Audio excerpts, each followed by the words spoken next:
Hi friends, welcome to Jayas சமையல். நம்ம சேனலில் இன்றைக்கி ஹாப்பி பிஸ்கெட் வச்சு வெயிலுக்கு நல்ல சில்லுன்னு சூப்பராக க்ரீமியான குல்ஃபி எப்படி பண்ணுறதுன்னு பார்க்கலாம். இதுக்கு நான் 3 பேக்கெட் ஹாப்பி பிஸ்கெட் எடுத்திருக்கேன். இது அந்த சாக்லேட் ஃப்ளேவரோட நல்லா வாசனையாக டேஸ்ட்டாக இருக்கும். இந்த பிஸ்கெட் இல்லாமல் வேறு எந்த பிஸ்கெட் எடுத்தாலுமே நீங்கள் அந்த சாக்லேட் ஃப்ளேவர் இருக்கிற மாதிரி பார்த்து வாங்கிக்கோங்க. அப்போது உங்களுக்கு குல்ஃபி நல்லா டேஸ்ட்டு சூப்பராக இருக்கும். அந்த சாக்லேட் ஃப்ளேவரோட நல்லா க்ரீமியாக இருக்கும். இப்போ இது சின்ன சின்ன பீசஸாக உடச்சி எடுத்துக்கலாம்.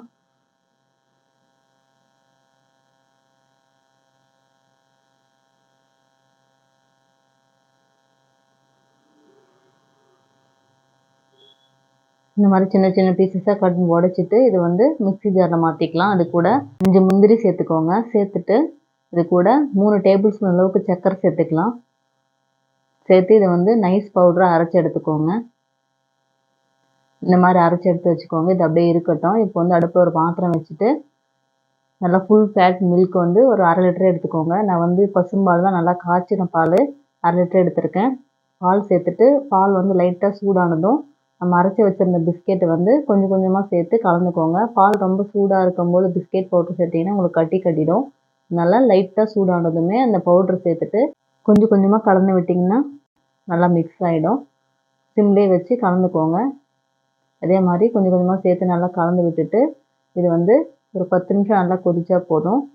இந்த பாலெல்லாம் நல்லா கொதித்து பிஸ்கெட் நல்லா திக்காகணும். பாருங்கள், ஒரு கொஞ்ச நேரத்தில் நல்லா திக்காகிடும். நல்லா திக்கானதுக்கப்புறமா இது ஆஃப் பண்ணிவிட்டு ஆறுனதுக்கப்புறமா மிக்ஸி ஜாரில் மாற்றி அரைச்சிக்கலாம். பாருங்கள், ஆறுனதுக்கப்புறம் இன்னும் கொஞ்சம் நல்லா கெட்டியாகிடுச்சு.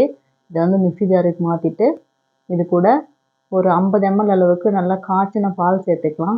உங்களுக்கு கொஞ்சம் லிக்விடாக இருக்கிற மாதிரி இருந்துச்சுன்னா நீங்கள் பால் சேர்க்காம அரைச்சிக்கலாம். கொஞ்சம் கெட்டியாக இருக்கிறதுனால ஒரு 50 ml அளவுக்கு மட்டும் நல்லா திக்காக காய்ச்சி ஆறின பால் சேர்த்து இந்த மாதிரி அரைச்சி எடுத்துக்கோங்க. பாருங்கள், நல்லா க்ரீமியாக இருக்குது. இப்போ இது ஒரு பாத்திரத்தை மாற்றிக்கலாம். இந்த மாதிரி ஒரு டிஃபன் பாக்ஸோ இல்லை ஒரு கண்ணாடி பவுல்லையே கூட நீங்கள் மாற்றிட்டு இதை மூடி ஃப்ரீசரில் ஒரு 3 மணி நேரம் வச்சு எடுத்துக்கோங்க. அப்படியே மூடி வச்சிடலாம்.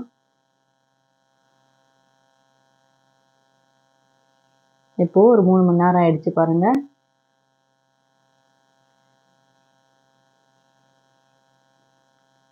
நல்லா சில்லுன்னு ஆகிருக்கு. இந்த மாதிரி நல்லா சில்லுன்னு ஆனதுக்கப்புறம் இது எடுத்து திரும்பவும் மிக்ஸி ஜாரில் மாற்றி அரைச்சிங்கன்னா உங்களுக்கு நல்லா அந்த பஃபியாக இருக்கும். அதே மாதிரி நல்லா க்ரீமியாகவும் இருக்கும் குல்ஃபி. எல்லாத்தையுமே மிக்ஸி ஜாருக்கு மாற்றிட்டு திரும்ப இதை நல்லா அரைச்சி எடுத்துக்கலாம்.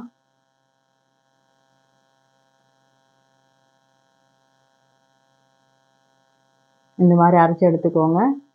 பாருங்கள், உங்களுக்கு பார்க்கும்போதே தெரியும் நல்லா எவ்வளோ க்ரீமியாக இருக்குன்னு. இப்போ இதை ஒரு குல்ஃபி மோல்டுக்கு மாற்றிக்கலாம். குல்ஃபி மோல்டு இல்லைன்னா மாற்றிக்கோங்க. அப்படி இல்லைன்னா டம்ளர்லையோ இல்லை சின்ன சின்ன கப்பில் கூட நீங்கள் ஊற்றி மோல்ட் பண்ணி எடுத்துக்கலாம்.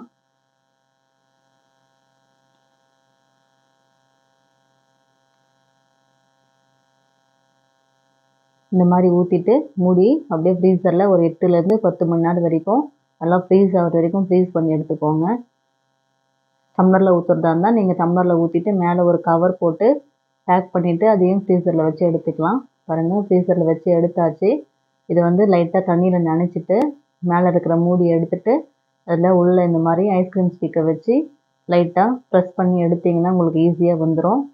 தண்ணியில் ஒரு நிமிஷம் மட்டும் நீங்கள் நினச்சிங்கன்னா போதும். அதை கொஞ்சம் லைட்டாக லூஸ் ஆனோன்னு ஃப்ரீயாக இருக்கும் எடுக்கிறதுக்கு. அவ்வளோதான், சூப்பராக வந்துடுச்சு பாருங்கள். 5 ரூபா பிஸ்கெட் இருந்தால் போதும். நல்லா வெயிலுக்கு சில்லுன்னு க்ரீமியான குல்ஃபி வீட்டிலேயே ஈஸியாக பண்ணலாம். இது மாதிரி செஞ்சு கொடுத்து பாருங்கள். குழந்தைங்க கடையில் குல்ஃபி கேட்கவே மாட்டாங்க. இதே மாதிரி நல்லா க்ரீமியாக நீங்களும் செஞ்சு பாருங்கள். இந்த வீடியோ உங்களுக்கு பிடிச்சிருந்துச்சுன்னா லைக் பண்ணுங்கள், ஷேர் பண்ணுங்கள், கமெண்ட் பண்ணுங்கள், மறக்காமல் சப்ஸ்கிரைப் பண்ணுங்கள்.